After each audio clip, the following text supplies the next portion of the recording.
Hi everyone, welcome back to my channel.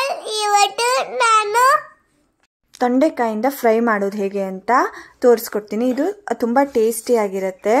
ಈ ರೀತಿ ನೀವು ಒಂದ್ಸಲ ತೊಂಡೆಕಾಯಿ ಫ್ರೈ ಮಾಡಿ ನೋಡಿ, ತುಂಬ ಚೆನ್ನಾಗಿ ಬರುತ್ತೆ. ತೊಂಡೆಕಾಯಿನ ನಾನಿಲ್ಲಿ ಚೆನ್ನಾಗಿ ವಾಶ್ ಮಾಡ್ಕೊಂಡಿದ್ದೀನಿ.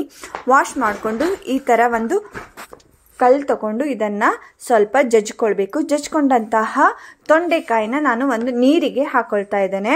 ಇದು ತೊಂಡೆಕಾಯಿ ಎಷ್ಟು ಎಳೆಯದಾಗಿರುತ್ತೋ ಅಷ್ಟು ಟೇಸ್ಟಿ ಆಗಿರುತ್ತೆ. ಹಾಗೆ ಇದರಲ್ಲಿ ತುಂಬ ರೆಡ್ ಕಲರಲ್ಲಿ ಇರುತ್ತಲ್ವ, ಅದನ್ನೆಲ್ಲ ಯೂಸ್ ಮಾಡಬಾರ್ದು. ಆದಷ್ಟು ಎಳೆ ತೊಂಡೆಕಾಯಿಗಳನ್ನು ತಗೊಂಡು ಇದನ್ನು ಮಾಡಬೇಕು. ನಾನಿಲ್ಲಿ ತೊಂಡೆಕಾಯಿನೆಲ್ಲ ಜಜ್ಕೊಂಡು ನೀರಿಗೆ ಹಾಕೊಳ್ತಾ ಇದ್ದೇನೆ. ಮಸಾಲೆಗೆ ರೆಡಿ ಮಾಡ್ಕೊಳ್ತಾ ಇದ್ದೇನೆ. ನಾನಿಲ್ಲಿ ಮೆಣಸಿನ ಪುಡಿಯನ್ನು ತಗೊಂಡಿದ್ದೇನೆ, ಹಾಗೆ ಸ್ವಲ್ಪ ಕೊತ್ತಂಬರಿ ಪುಡಿಯನ್ನು ತಗೊಂಡಿದ್ದೇನೆ, ಗರಂ ಮಸಾಲಾನ ಹಾಕೊಂಡಿದ್ದೇನೆ, ಹಾಗೆ ಸ್ವಲ್ಪ ಜೀರಿಗೆ ಪುಡಿಯನ್ನು ಹಾಕೊಳ್ತಾ ಇದ್ದೇನೆ. ಅದ್ರ ಜೊತೆಗೆ ಸ್ವಲ್ಪ ಹಿಂಗನ್ನು ಸಹ ಹಾಕೊಳ್ತಾ ಇದ್ದೇನೆ. ಸ್ವಲ್ಪ ಅರಿಶಿನ ಪುಡಿ, ಹಾಗೆ ಸ್ವಲ್ಪ ಶುಂಠಿ ಬೆಳ್ಳುಳ್ಳಿ ಪೇಸ್ಟನ್ನು ನಾನು ಹಾಕೊಂಡು, ರುಚಿಗೆ ತಕ್ಕಷ್ಟು ಉಪ್ಪನ್ನು ಹಾಕೊಂಡು, ಹುಣಸೆ ರಸನ ನೀರನ್ನು ಹಾಕೊಂಡು ಇದನ್ನು ಚೆನ್ನಾಗಿ ಕಲಿಸ್ಕೊಳ್ತಾ ಇದ್ದೇನೆ. ಇದನ್ನು ತುಂಬ ತೆಳ್ಳಗೆ ಮಾಡೋದಕ್ಕೆ ಹೋಗಬೇಡಿ, ಹೀಗೆ ಗಟ್ಟಿಯಾಗಿ ದಪ್ಪನೇ ಇರಲಿ. ಈ ಥರ ಚೆನ್ನಾಗಿ ಮಿಕ್ಸ್ ಮಾಡ್ಕೊಳ್ಳಿ. ಆಗ ಮಸಾಲೆ ರೆಡಿಯಾಗಿದೆ. ಇಲ್ಲಿ ನೀರಿಗೆ ಹಾಕೊಂಡಂಥ ತೊಂಡೆಕಾಯಿನ ನಾನು ನೀರನ್ನು ಸ್ವಲ್ಪ ಹಿಂಡ್ಬಿಟ್ಟು ತೊಂಡೆಕಾಯಿನ ತಗೊಳ್ತಾ ಇದ್ದೇನೆ. ಈ ತೊಂಡೆಕಾಯಿ ಒಳಗಡೆ ಈ ಮಸಾಲೆಯನ್ನು ಹಾಕಬೇಕು. ಕಡೆಗೆ ಚೆನ್ನಾಗಿ ಆ ಮಸಾಲೆಯನ್ನು ಹಚ್ಚಬೇಕು. ಈ ರೀತಿ ಎಲ್ಲ ತೊಂಡೆಕಾಯಿ ಒಳಗಡೆನೂ ನೀವು ಸ್ವಲ್ಪ ಸ್ವಲ್ಪ ಮಸಾಲೆನ ಹಚ್ಚಿಬಿಟ್ಟು ಇದನ್ನು ನಾವು ಅರ್ಧ ಗಂಟೆ ಏನಾದರೂ ಮ್ಯಾರಿನೇಟ್ಗೆ ಇಡಬೇಕಾಗತ್ತೆ. ಎಲ್ಲ ತೊಂಡೆಕಾಯಿಗೂ ಮಸಾಲೆಗಳನ್ನು ಹಚ್ಚಿಟ್ಟಿದ್ದೀನಿ. ಅದು ಏನು ಎಕ್ಸ್ಟ್ರಾ ಮಸಾಲೆ ಇರುತ್ತೋ ಅದನ್ನು ಸಹ ಅದಕ್ಕೆ ಹಚ್ಚಿಬಿಟ್ಟು ಹಾಗೆ ಮ್ಯಾರಿನೇಟ್ ಮಾಡೋದಕ್ಕೆ ಇಟ್ಟು ಇದನ್ನು ಒಂದು ಅರ್ಧ ಮುಕ್ಕಾಲು ಗಂಟೆ ಹೀಗೆ ಮುಚ್ಚಿಡಬೇಕಾಗತ್ತೆ.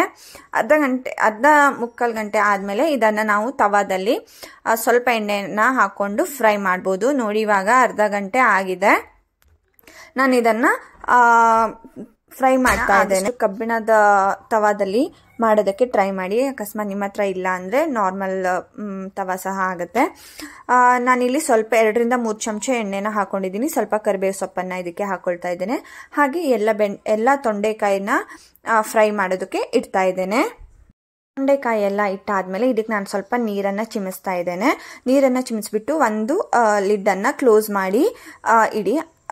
ನೀವು ಇದನ್ನು ಲೋ ಫ್ಲೇಮಲ್ಲಿ ಚೆನ್ನಾಗಿ ಫ್ರೈ ಮಾಡಬೇಕು. ಏನಕ್ಕಂದರೆ ತೊಂಡೆಕಾಯಿ ಬೇಯೋದು ತುಂಬ ಲೇಟ್ ಅಲ್ವಾ, ಸೊ ಅದರಿಂದ ಲೋ ಫ್ಲೇಮಲ್ಲಿ ಆದಷ್ಟು ಇದನ್ನು ಫ್ರೈ ಮಾಡಿ. ಇದು ಒಂದು 10 ನಿಮಿಷ ಬೇದ್ಮೇಲೆ ನಾನು ಇದನ್ನು ತಿರ್ಚಿ ಹಾಕ್ತಾ ಇದ್ದೇನೆ. ಇದು ಎರಡೂ ಕಡೆನೂ ಚೆನ್ನಾಗಿ ಫ್ರೈ ಮಾಡಬೇಕು. ನೋಡಿ, ನಾನು ಮುಚ್ಚಿ ಹಾಕಿದ್ಮೇಲೆ ಮತ್ತೆ ಸ್ವಲ್ಪ ನೀರನ್ನು ನಾನಿಲ್ಲಿ ಚಿಮಿಸ್ತಾ ಇದ್ದೇನೆ. ಮತ್ತೆ ಲಿಡ್ಡನ್ನು ಕ್ಲೋಸ್ ಮಾಡಿಬಿಟ್ಟು ಮತ್ತೆ 5-8 ನಿಮಿಷ ನಾನು ಇದನ್ನು ಫ್ರೈ ಮಾಡಿದ್ದೇನೆ. ನೋಡ್ಬೋದು ಇವಾಗ ಎಷ್ಟು ಚೆನ್ನಾಗಿ ಬೆಂದಿದೆ ಅಂತ. ತೊಂಡೆಕಾಯಿ ಫ್ರೈ ಸಹ ಇವಾಗ ರೆಡಿಯಾಗಿದೆ. ನೀವು ಸಹ ಖಂಡಿತ ಇದನ್ನು ಒಂದ್ಸಲ ಟ್ರೈ ಮಾಡಿ. Thank you for watching. Please subscribe to my channel. Thank you.